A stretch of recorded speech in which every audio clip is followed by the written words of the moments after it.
Hello students, बेटा आज हमें सीखना है कैसे भी किसी प्राइम नंबर के स्क्वायर रूट को इरेशनल प्रूव करा जाता है। ठीक है, क्लास 10th का टॉपिक है ये, चैप्टर रियल नंबर्स।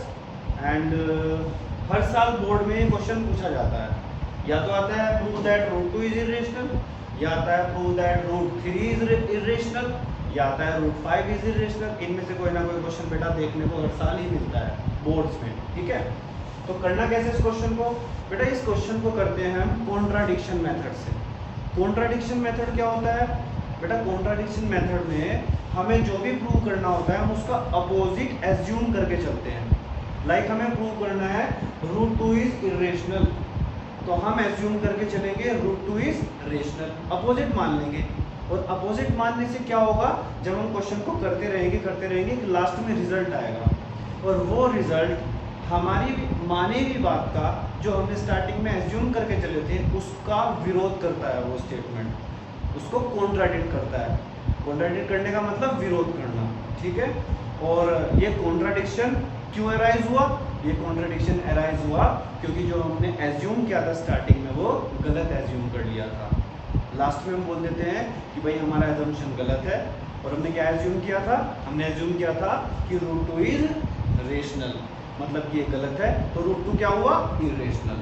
तो बेटा ऐसे रूट 2 की इरेशनैलिटी को प्रूव करा जाता है, इसी को बोलते हैं मेथड ऑफ कॉन्ट्राडिक्शन। चलिए करते हैं।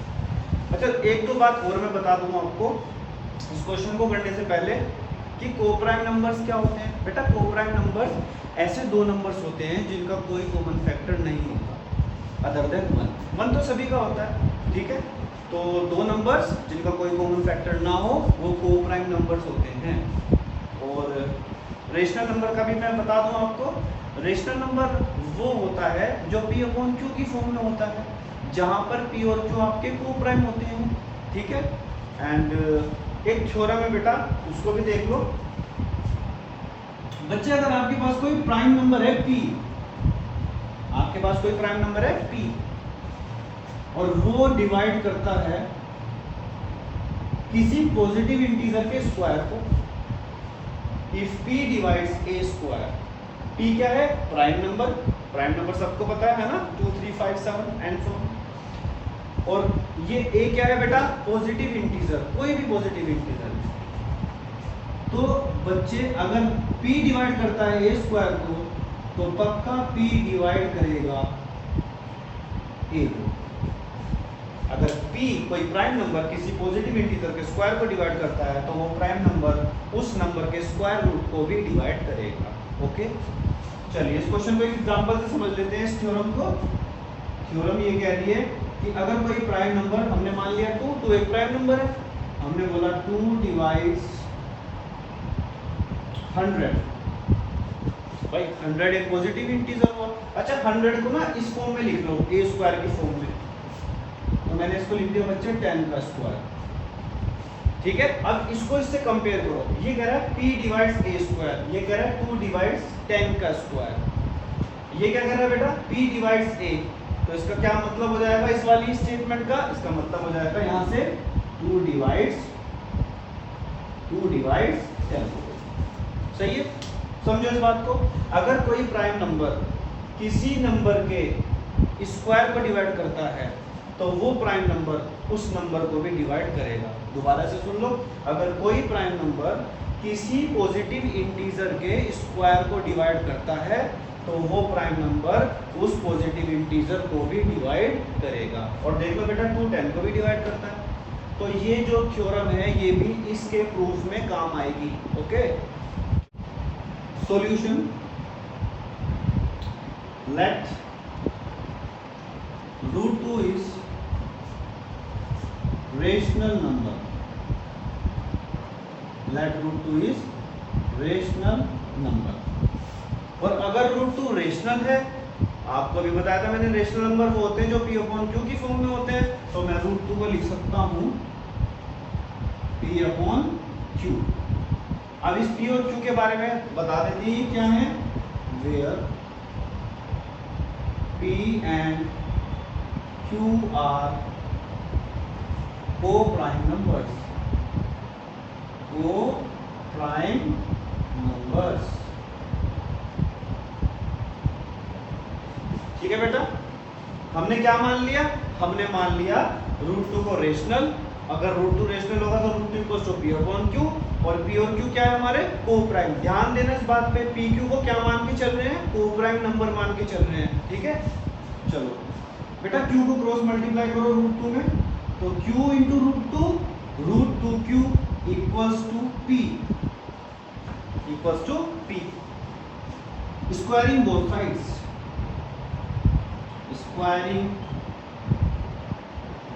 साइड्स, we get, अब स्क्वायर करेंगे तो क्या मिलेगा हमें, √2 का स्क्वायर 2, Q का square Q square and P का स्क्वायर P स्क्वायर।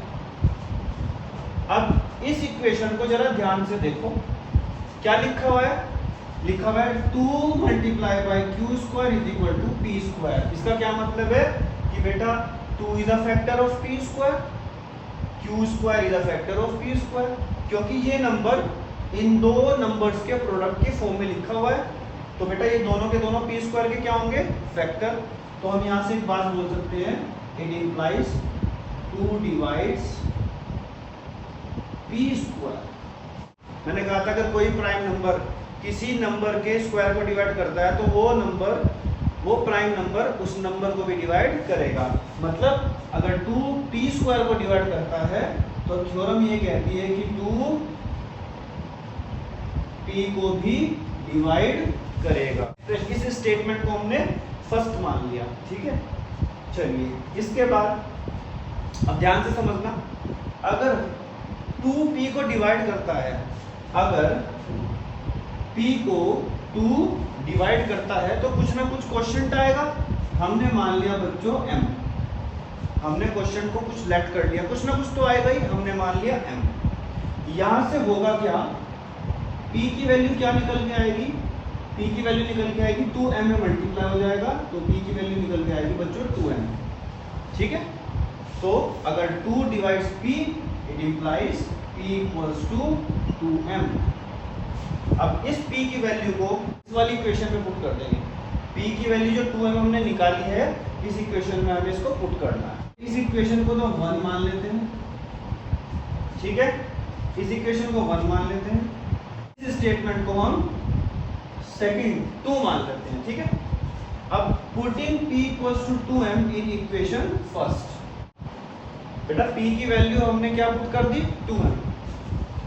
सोल्व करते हैं, 2Q square is equal to 2 का स्क्वायर 4 एंड M का स्क्वायर M स्क्वायर।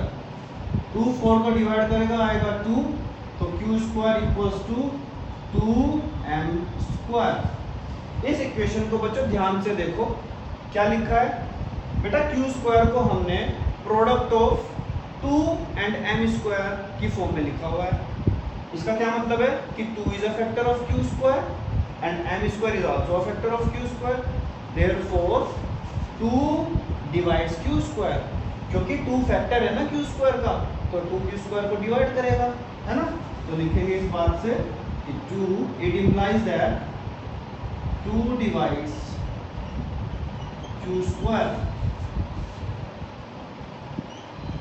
और अगर 2 Q स्क्वायर को डिवाइड करेगा तो बच्चों 2 Q को भी डिवाइड करेगा, ओके। इसको मान लेते हैं सेकंड तो मान लिया था, इसको मान लेते हैं बच्चों थर्ड। अब जरा ध्यान से सुनना, हमने सेकंड किसको माना था, हमने माना था 2 डिवाइड्स P, और यहाँ पे हमने थर्ड किसको माना है, 2 डिवाइड्स Q। इसका क्या मतलब हुआ, P और Q का तो एक कॉमन फैक्टर मिल गया हमें 2, क्योंकि 2 P को भी डिवाइड कर रहा है फ्रॉम सेकंड, और 2 Q को भी डिवाइड कर रहा है फ्रॉम थर्ड, 2 P को भी डिवाइड कर रहा है, 2 Q को भी डिवाइड कर रहा है। इसका मतलब 2 is a common factor of P and Q from second and third. 2 is a common factor of P and Q small, P and Q both. It means it means P and Q are not co-prime, are not co-prime। मैं जिस चीज की मैं starting में बात कर रहा था, जब मैंने क्वेश्चन स्टार्ट किया था, मैंने कहा था कि भाई हम कुछ एज्यूम कर लेंगे और एज्यूम करने के बाद जब क्वेश्चन को सोल्व करना शुरू करेंगे तो लास्ट में एक रिजल्ट आएगा जो हमारे एजम्पशन को क्या करेगा, कॉन्ट्राडिक्ट करेगा। यही वो स्टेटमेंट है, P and Q are not को प्राइम। हमने क्या माना था कि P and Q are coprime, result क्या आ गया, P and Q are not को प्राइम। ठीक है, ये कॉन्ट्राडिक्शन कैसे अराइज हुआ, ये इसलिए अराइज हुआ क्योंकि जो हमने स्टार्टिंग में एज्यूम किया था वो गलत एज्यूम कर लिया। क्या एज्यूम किया था बच्चों, हमने बोला था कि रूट 2 इज रेशनल, वो एजम्पशन हमारा रॉन्ग है। इसका मतलब रूट 2 क्या हुआ, इरेशनल। इसी को बोलते हैं बेटा कॉन्ट्राडिक्शन मेथड। बस अब लिखना है क्या, this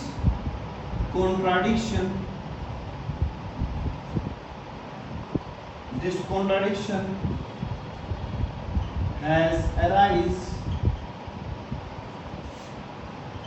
due to our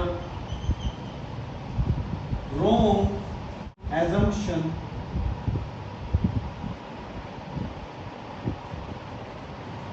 hence root 2 is irrational number। बहुत ही इंपॉर्टेंट क्वेश्चन है बेटा, और आई होप सबको ये समझ में आया होगा। तो ये वीडियो यहीं तक रखते हैं। Thank you.